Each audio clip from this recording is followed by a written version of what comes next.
அனைத்து வருங்கால அரசு அதிகாரிகள் அனைவருக்கும் வணக்கம். இதைத்தான் இப்போதைக்கு எல்லா யூடியூப் சேனலும் சொல்லிக்கிட்டு இருக்காங்க.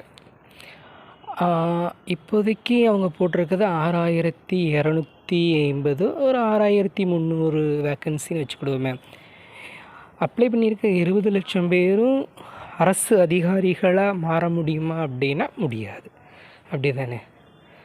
அந்த 6300 பேர் யார் அப்படிங்கிறது கடவுளுக்கு தான் தெரியும். இப்போ நிறைய எடுத்துக்கிட்டோம் அப்படின்னா, நிறைய யூடியூப் சேனல்ஸ், நிறைய ப்ரைவேட் இன்ஸ்டியூஷன்ஸ் எல்லாமே 100 நாளுக்குள்ளே விவோ, 100 நாளுக்குள்ளே அரசு வேலை, 90 நாளுக்குள்ளே அரசு வேலை அப்படிங்கிறாங்க. இந்த கவர்ச்சி அறிவிப்பு இதெல்லாம் பார்த்துட்டு நம்ம ஏதோ முடியும் அப்படின்னு நம்ம போய் ஜாயின் பண்ணுறோம். நல்லா பார்த்தீங்க அப்படின்னா, தமிழ் முடிக்கவே நம்ம 6th, 7th, 8th, 9th, 10th இந்த தமிழ் முடிக்கவே நமக்கு 1 month ஆகிரும். அப்படி தானே? அதுக்கு அடுத்தாக்கில் என்னது, மேக்ஸ் இருக்குது. அதுக்கு அடுத்தாக்கில் யூனிட் 8 and 9 இருக்குது, ஐஎன்எம் இருக்குது, நிறைய இருக்குது. அப்படி தானே? இதெல்லாம் நம்ம 90 நாளைக்குள்ளே முடிச்சிடலாமா அப்படின்னா அது முடியாத காரியம். 100 நாள் ஆனாலும் முடியாத காரியம். அப்போ என்ன பண்ணலாம் அப்படின்னா, நம்ம ஒவ்வொரு பாடங்கள் தெளிவாக, அதாவது புது புக்கிலேருந்து 80 மார்க் வரும் அப்படிங்காங்க. தமிழுக்கு புது புக்கிலேருந்து 80 மார்க், பழைய புக்கிலேருந்து ஒரு 10 மார்க்ஸ் கேட்கலாம்.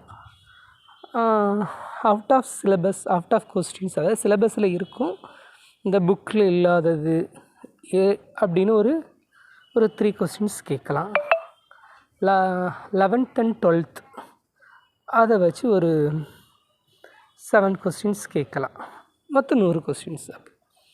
இந்த 100 கொஸ்டின்ஸில் 8th and 9th மோர் தென் 60 வந்துடும். அப்போ நம்ம முதல்ல படிக்கக்கூடியது என்ன அப்படின்னா 9th and 10th. ஓகேவா? இந்த 9th and 10th பார்த்திங்கன்னா நல்ல தெளிவாக உட்காந்து படிங்க. ஒரு இயல் எடுத்துக்கிட்டிங்கன்னா அந்த ஒரு இயல் நம்மளால் எவ்வளோ தூரத்துக்கு முடியுது அப்படிங்கிறத பாருங்கள். சரியா? சும்மா எல்லோரும் சொல்கிறாங்க அப்படிங்கிறதுக்காண்டி புக் எடுத்து படிக்க. ஏன்னா இதில் ஏற்கனவே படித்து எக்ஸ்பீரியன்ஸ் ஆனவங்க இருப்பாங்க. போன வருஷம் 150, 100 அந்த பக்கத்தில் போய்ட்டு மிஸ் ஆனவங்க திருப்பி வெறியோடு படிப்பாங்க.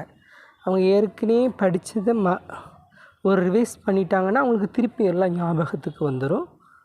திருப்பி அவங்க ரிவைஸ் பண்ண பண்ண பண்ண பண்ண பண்ண அவங்க 180 அது பக்கத்தில் போயிட்டு, அது பக்கத்தில் அவங்க அந்த போகக்கூடியதுக்கு ட்ரை பண்ணிகிட்ருப்பாங்க.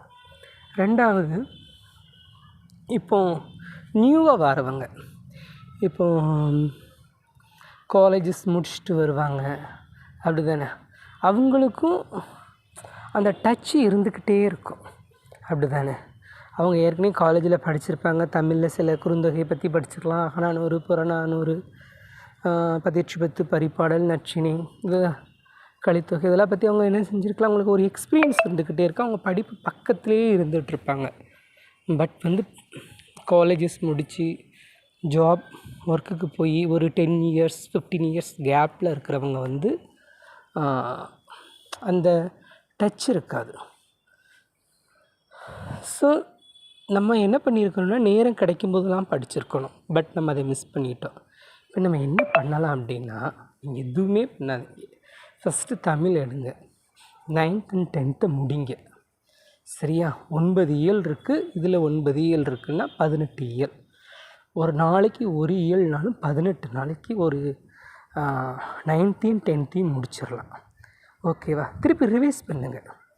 முதல்ல படிக்கிறதுக்கு தான் ஒரு இயலுக்கு ஒரு நாள் ஆகுமே தவிர, ரெண்டாவது நீங்கள் 3 நாள்லேயே 9th முடிச்சிடலாம்.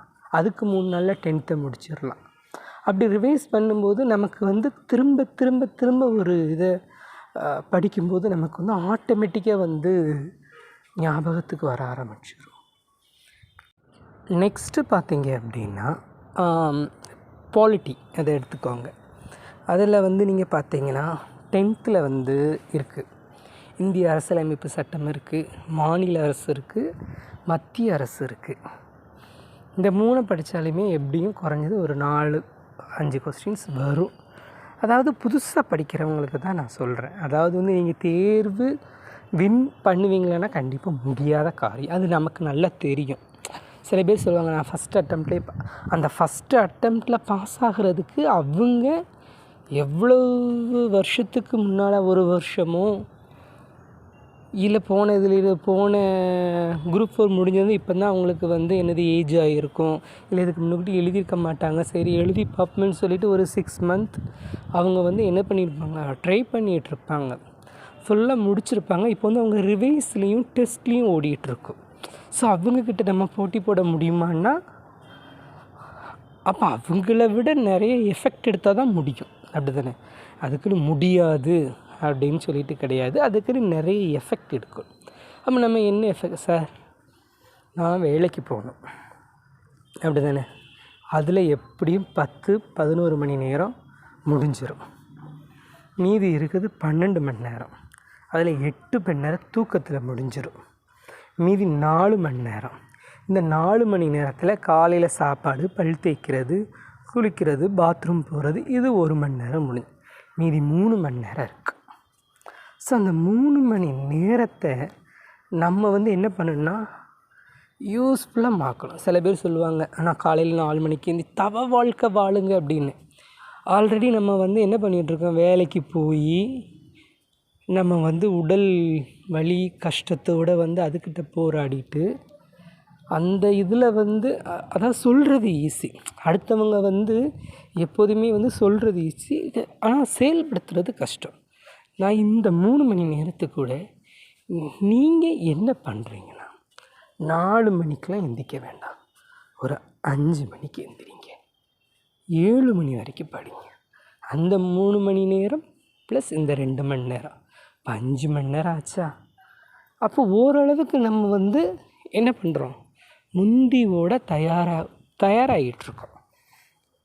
அப்படி தானே? அப்போது நம்ம நீங்கள் நாளையிலேருந்து என்ன பண்ணணும் அப்படிங்கிறத நீங்கள் யோசிங்க. நமக்குள்ளேயே இந்த வீடியோ பார்க்குற அவ்வளோ பேருமே நமக்குள்ளேயே வந்து என்ன பண்ணலாம், ஒரு குரூப் ஸ்டடி மாதிரி போட்டுக்கலாம்.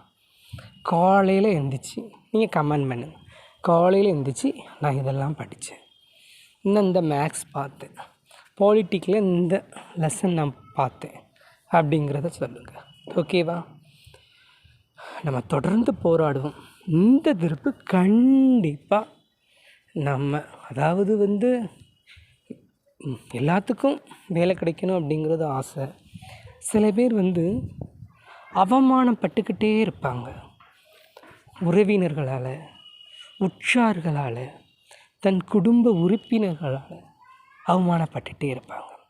அவங்க இந்த திருப்பு ஒரு முயற்சியோடு படிக்கணும். சரியா? எப்படியும் 100 இடத்துக்குள்ளே நம்ம வரணும் அப்படிங்கிற ஒரு முயற்சியோடு நம்ம படிப்போம். கண்டிப்பாக நம்ம வின் பண்ணுவோம். சரியா? அந்த நமக்கு காலேஜஸ் படிக்கக்கூடிய நேரத்துலலாம் 100 பேர் இருக்காங்கன்னா 10 பேர் தான் குரூப் இருக்குது கஷ்டப்பட்டு உட்காந்து, 90 பேர் லிபரலாக தான் இருப்பாங்க. ஆமாம் பார்த்துக்கலாம் சும்மா. அப்படி தான் நம்ம இருந்தோம். அப்படி தான் ஒரு 20 எக்ஸாம் 15 எக்ஸாமை நம்ம அட்டன் பண்ணியிருப்போம். ஆனால் இந்த திருப்பு ஏன்னா ஒரு வேலை அப்படிங்கிறது மிகப்பெரிய முக்கியம்.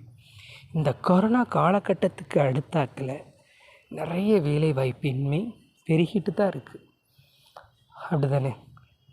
ஸோ ஒரு அரசு வேலை அப்படிங்கிறது நம்ம கனவாக இருந்ததுன்னா இன்னிலிருந்து இந்த நிமிஷத்துலேருந்து நாம் போராடுறதுக்கு தயாராகும். அது எப்படி? டெய்லி வாங்க 5 மணிக்கு. நானும் படிக்கிறேன். நானும் ஒரு எக்ஸாம் எழுதுறதுக்கு தான் ப்ரிப்பேர் ஆகிட்டுருக்கேன். நீங்களும் எக்ஸாம் எழுதுறதுக்கு ப்ரிப்பேர் ஆகிட்டு நம்ம சேர்ந்து படிப்போம். இன்றைக்கி நீங்கள் எது படித்தீங்களா? இன்றைக்கி நான் இது படித்தேன், இந்த கொஸ்டின்ஸ் நான் படித்தேன், இந்த கொஸ்டின்ஸ் கேட்கலாம் அப்படின்னு நீங்களும் பாதி சொல்லுங்கள், நானும் பாதி சொல்கிறேன். நம்ம எல்லோரும் சேர்ந்து இந்த குரூப் 4 கண்டிப்பாக வின் பண்ணுறோம். ஓகேவா? தயவு செய்து லூஸ் ஆகிடாதீங்க. ஓகேவா? கல்யாணம் முடிஞ்ச பெண்கள் இருப்பாங்க, கணவனால் அவமானப்படுத்தப்பட்டிருப்பாங்க, உன்னால் எதுக்குமே யூஸ் இல்லையே அப்படின்னு. ஆண்கள் இருப்பாங்க, சும்மா 8,000 சம்பளத்தை வச்சு என்னங்க பண்ண முடியும், 10,000 சம்பளத்தை வச்சு என்ன பண்ண முடியும், ஒரு இதுக்கு இதாக மாட்டேங்குன்னு நம்மளை குத்தி குத்தி குத்தி குத்தி காட்டி வேதனைப்படுத்துகிறவங்க இருப்பாங்க. நிறைய உறவுகள் இருக்கும். வேதனையின் விளிம்பு வரைக்கும் சென்று கண்களில் கண்ணீரோடு நாம் எல்லோரும் உட்கார்ந்துருக்கோம். அப்போ அதுக்கு என்ன பண்ணணும்? ஃபஸ்ட்டு முயற்சி எடுப்போம். இந்த எக்ஸாம் இல்லாட்டி அடுத்த எக்ஸாம். ஆனால் இந்த எக்ஸாமுக்கு நம்ம எவ்வளோ ப்ரிப்பேர் ஆகி 150 140 மார்க் மேலே எடுத்து அடுத்தால ஒரு 30 மார்க்கு தான் படிக்கணும், ஒரு 40 மார்க்கு தான் படிக்கணும். இதையும் படித்து முடித்து ரிவைஸ் பண்ணிக்கிட்டு அதையும் நம்ம படிச்சுக்கிட்டே இருந்தால் கண்டிப்பாக நாம் லட்சியத்தை கண்டிப்பாக அடைவோம். உங்களில் ஒவ்வொரு வியூ இருக்கீங்க, ஒவ்வொரு நம்ம ஃப்ரெண்ட்ஸ் சர்க்கிளில் ஒவ்வொரு விவோ, ஒவ்வொரு ஜூனியர் அசிஸ்டண்ட் எல்லாம் நம்ம கண்டிப்பாக வேலை கிடைக்கும். நைட்டு படுக்கும்போது நான் ஒரு விவோ அப்படின்னு சொல்லிட்டு படுங்க, காலையில் எந்திரிக்கும்போது நான் ஒரு விவோ அப்படின்னு சொல்லிட்டு எந்திரிங்க. கண்டிப்பாக நம்மளால் முடியும். நாம் இந்த திருப்பு கண்டிப்பாக வெற்றி பெறுதோம். நாளையிலேருந்து நான் என்னெல்லாம் படிச்சிருக்கேன், நான் என்னெல்லாம் படிக்க போகிறேன் மறுநாள் அப்படிங்கிறத ஒரு என்ன சொல்கிறது, அந்த ஸ்டார்டிங் காலையில் எழுந்திரிச்சோன்னே நான் இன்றைக்கி 10th தமிழ் அப்படிங்கிறத படிக்க போகிறேன் அப்படிங்கிறத நமக்குள்ளேயே ஒரு போட்டி, யார் படிக்க போகிறா அப்படின்னு. சரியா?